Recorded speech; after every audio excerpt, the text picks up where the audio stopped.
Elon Musk introduces the world's quickest police car. Upfit Plaid Pursuit expands the Tesla offering built for law enforcement. As patrol vehicles and 10 Tesla Model 3 for detective and admin duties. For bullet-resistant panels, a geofenced high-visibility emergency lighting package, and a vehicle with a 5-star crash rating system. Equipping our officers with the right tools is essential for saving lives. The difference between the Tesla Model S Plaid and traditional police cars is astounding. Acceleration, power, and technology. This is the true revolution that could transform the police world forever. Imagine trying to overturn a Model S Plaid police car. You can easily be caught in crimes. Several experts tested the Tesla police car and impressed with the new baby going to run after criminals in every city as a game changer. We're super excited to be here today. First of all, thanks to you and the great team here. It's really a pleasure to have this opportunity to have this experience. You know, our goal here is just to share an experience and let you all determine what you make of it.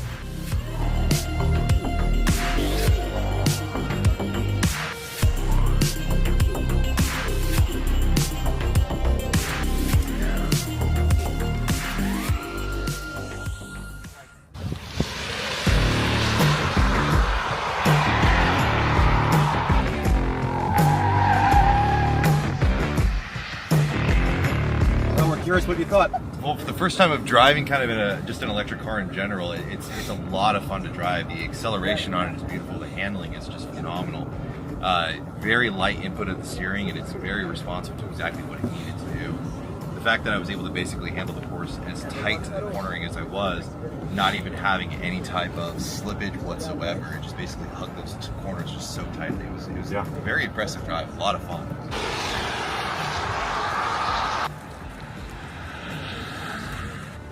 So far. Yeah. I'm enjoying it.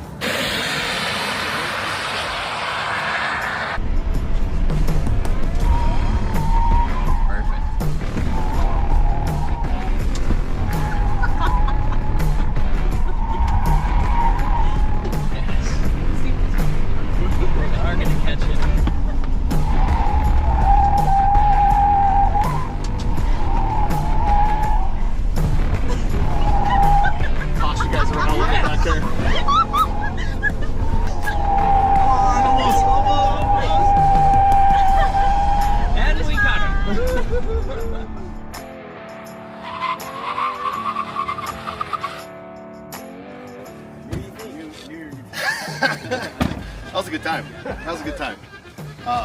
Definitely handled pretty darn well. Not gonna lie. So can't actually go that fast through the lane changes in the Explorer. So we were doing 50 through the lane changes, and normally the Explorer we would have lost it in the Explorer. So, all right, Matt, I'm gonna go get my car. You guys are chasing me, right? I don't know if anyone's gonna chase me. right in front of you. Yeah. Well, I'm gonna grab. I'm gonna be in an Explorer, so the opportunity to catch me will be there. Yes.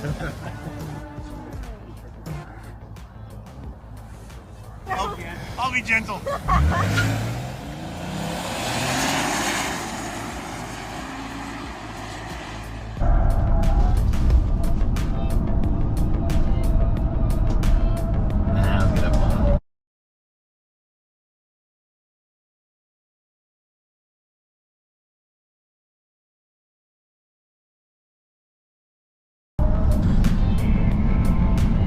You don't even have to. No.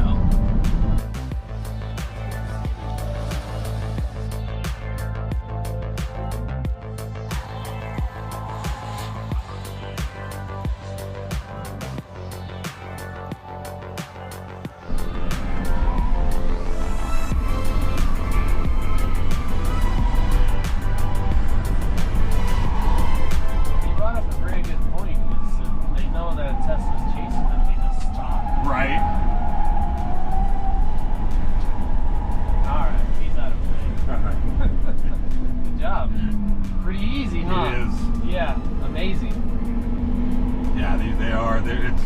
Yeah, the electrification is just insane. Right.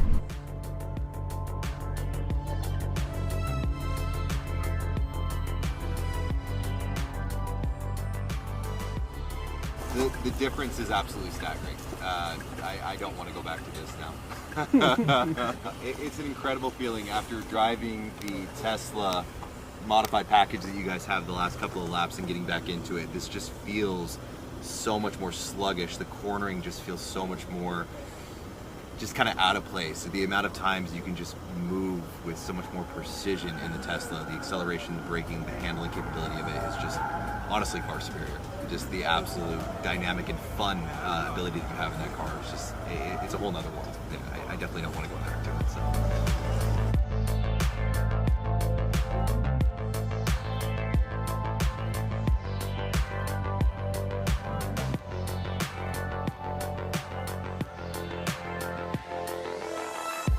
I have some data for you guys. Okay. So we got here at about 97 to 99% state of charge, which is basically like full tank.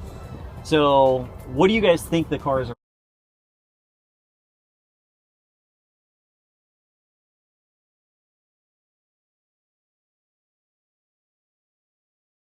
are at? The performance car is at right over 55%. Okay. And then the long range is at 60%. So you guys have been ripping, and literally after a few hours, there's still plenty of charge. Yeah. So I mean, that kind of answers that question of like, well, I don't know if this is good for patrol, and it's like, well, I don't know. Are you a 12-hour shift or are you a 32-hour shift? So I was told mathematically speaking, yeah. So literally, you can go and make it, because from the time they hit that tripwire to the time they're under the lights, it's only 88 feet, and they did it at 56. Yeah, that was the student. That was just the students, not the people who do this every day. I did it at 45, and it felt like I was 120. Just 20%. I might go buy right one around now. like. I'm okay. I'm curious, maybe what you thought it was, and maybe the biggest surprises or learnings of the day. For me, it's the acceleration and the letting off the gas and having the regen. Those were the two big ones. I didn't think it would take, you see all the YouTube stuff and all the other stuff, and you're like, that's bull. And that was by far the most impressive thing. And then you don't got to use a lot of the brakes. Even going around some of these corners like that, it was just take your foot off, and it kind of did it for you. Let's say handling characteristics. Yeah. It actually handled a heck of a lot better than I thought it would. Obviously, it handles like an all-wheel drive car. You can tell it's all-wheel drive by the way it grips the corners and things like that. But the ESC, when it kicks in handling the corners, in addition to